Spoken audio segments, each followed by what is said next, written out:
float of Fraser.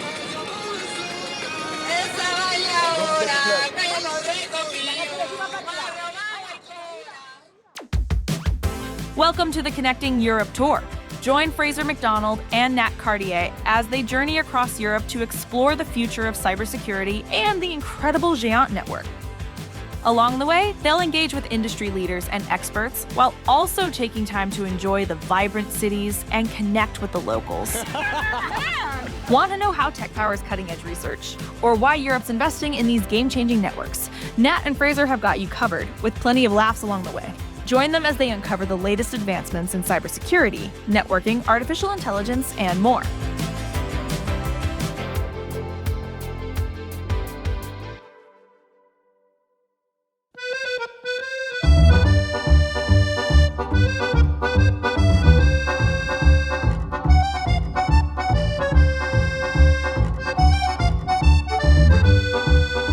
We are in Amsterdam! It is incredibly exciting to be back in this beautiful city. The red brick houses looking lovely, the canals looking swimmable, the bikes looking cyclable. Let's go on the Connecting Europe Tour! And in true Connecting Europe Tour fashion, we head off. Later on, we'll be heading to the University of Amsterdam, but before that, the guys are taking a walk through the vibrant streets of Amsterdam, where they're on the lookout for some action, ready to immerse themselves in the lively atmosphere. We are here for Nomios. Priority number one is find somewhere that we can surf. Do you reckon we'll find somewhere to surf here? Yeah, of course we will. There are so many canals around. I think if we head to the central plaza over here, we'll find somewhere to surf. Well, good luck finding a place to surf, guys. Maybe a better idea is to ask how connected people feel to Europe. Yeah. Hey man, how connected do you feel to Europe? In percentage or not? Just, how does it make you feel? Okay, chilling, vibe. Yeah. Fuck yeah. Thank you, bro. No problem, man. Hey man, how connected do you feel to Europe? Pretty good. I think we should give it a better try to make it more united, because I think we're very strong together with all nations united, and yeah. Thank you so much. That's perfect. Thank you. Yes. How connected do you guys feel to Europe? Yeah, really connected. Yes. We're European. We're Spanish. Nice. Is there anything else? Could we maybe get a group like, yeah, we love Europe, or yeah, we're very connected. If you all feel like that. Yeah, we love Europe. Yes. Yeah, we love Europe. Amazing. Est-ce que vous sentez connecté à l'Europe ou pas? Oui, bien sûr, connecté à l'Europe. Oui. Parfait, merci. How connected do you feel to Europe, sir? Ja, ich wohne in Deutschland. Für mich ist gut, ja. Ich wohne seit 2 Jahren und für mich Europa. Dankeschön, guten Tag. Okay, tschüss.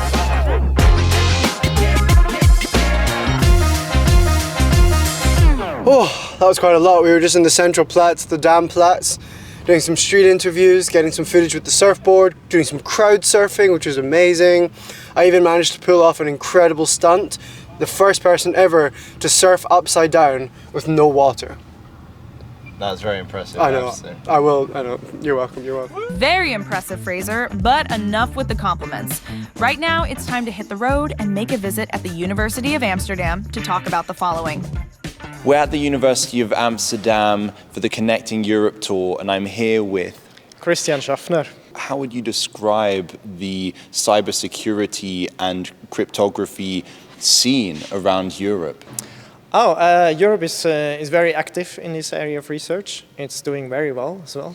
So maybe I can explain you a little bit what the problem is. So the way we make sure information is secured at the moment, for instance on the internet, is part of it is protected by so-called public key cryptography. The security of public key cryptography is based on some mathematical problems. If we are at the point where we have quantum computers, so if good enough quantum computers come around, then we can actually attack this kind of cryptography and break these schemes. So that means that all the data we secure now with the current systems will actually be broken and read. It's possible to read them if large enough quantum computers become available. We're here because of the GÉANT network project. What do you know about the GÉANT network project? So I helped create the response to the official tender.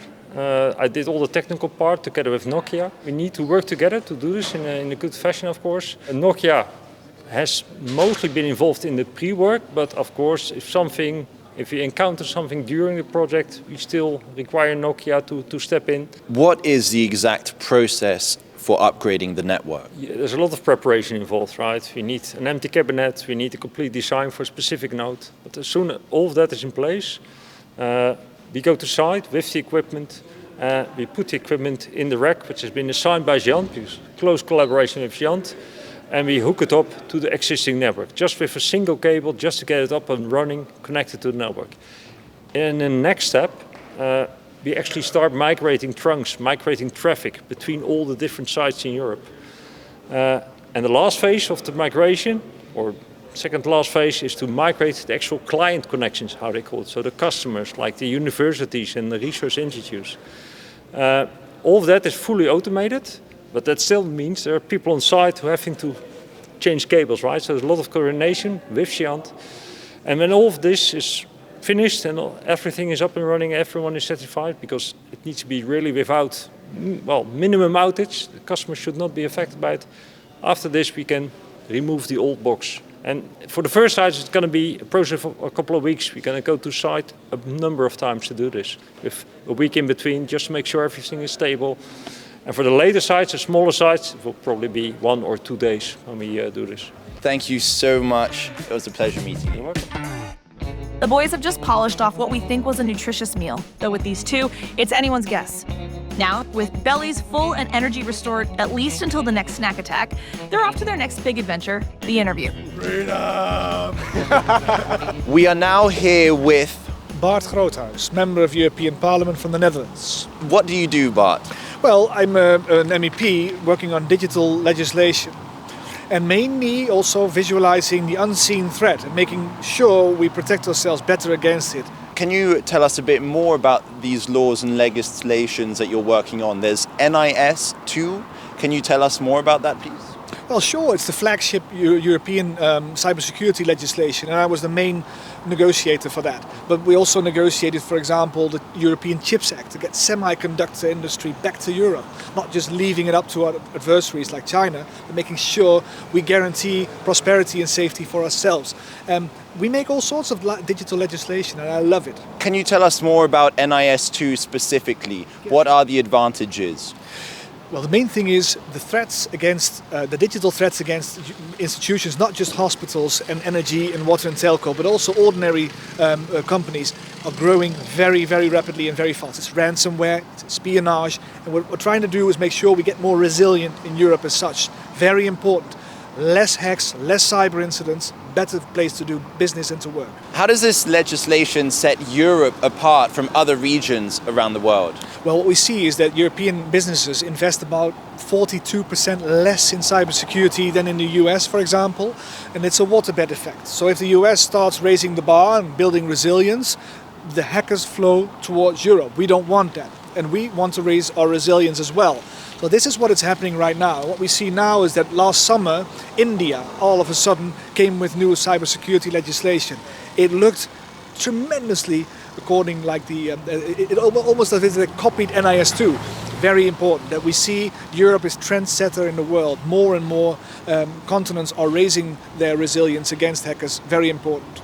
Can you explain the wider benefit of academic research networks such as the GÉANT network? Sure. Nearly all scientific research focuses on data.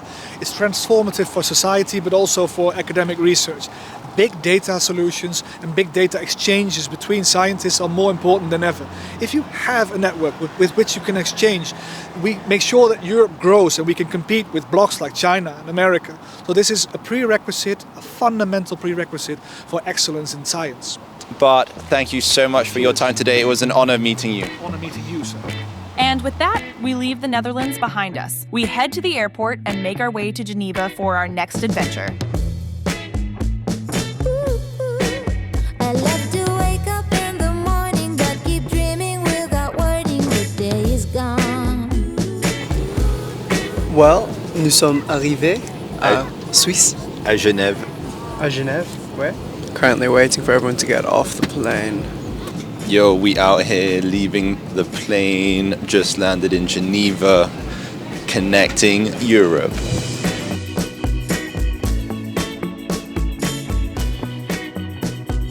Welcome to Geneva. This is the beautiful city on Lac Le Mans, and we are out here with one mission, and that mission is to talk to the people of Genève about Europe, about connectivity, about data, about networking, and ideally about the GÉANT network, if we can find anyone that knows what the GÉANT network is.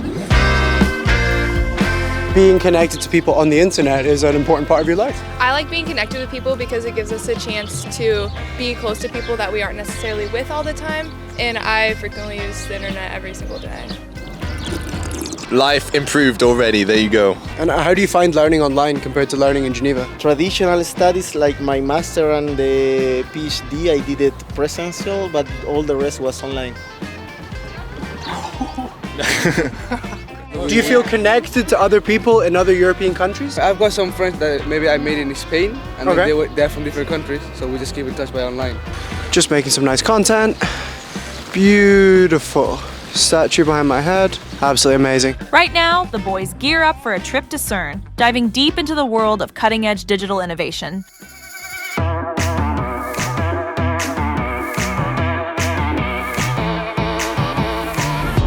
We are here at the heart of CERN's network, the data center. Below us are worldwide computing grids, directory servers, and desktop infrastructure that allow the experimental data from CERN to be collected and distributed to all of the various research projects across Europe and across the rest of the world. Could you give us a little overview of your role? So we're responsible for all of the networking across site, connecting CERN to the outside world, and we're also responsible for all the telephony services. So the data that you're managing, is that strongly connected with the GÉANT network? Yeah, so GÉANT is one of the biggest networks in Europe, so all the sites in Europe that collaborate with us are reached through the GÉANT network. GÉANT has been always the backbone through which we transfer the data in Europe. Could you maybe give us an overview of some major changes and technologies? Biggest one compared to when I was a physicist here is really the way in which networks have taken over and have developed over the past 20-30 years. Now it's a free-for-all. The data can be stored anywhere, anyone can access it anywhere, and NRENs like GÉANT and others have enabled that to happen by providing the infrastructure, the connectivity, the increase in bandwidth to support the data transfers that we need. Tony, thank you so much for taking the time to chat with us. It's been really nice meeting you and learning more about the data center here at CERN. My pleasure. Thank you so much. Thank you. We're leaving Geneva. CERN has now been upgraded by Nokia and Nomios. The GÉANT network is ready for a future of data connectivity around Europe. Woo! Couldn't have said it better myself, Nat. But don't pack your bags just yet. Next week, we're taking you on another exciting adventure filled with new experiences and breathtaking sights. So, stay tuned for next week's adventure and safe travels.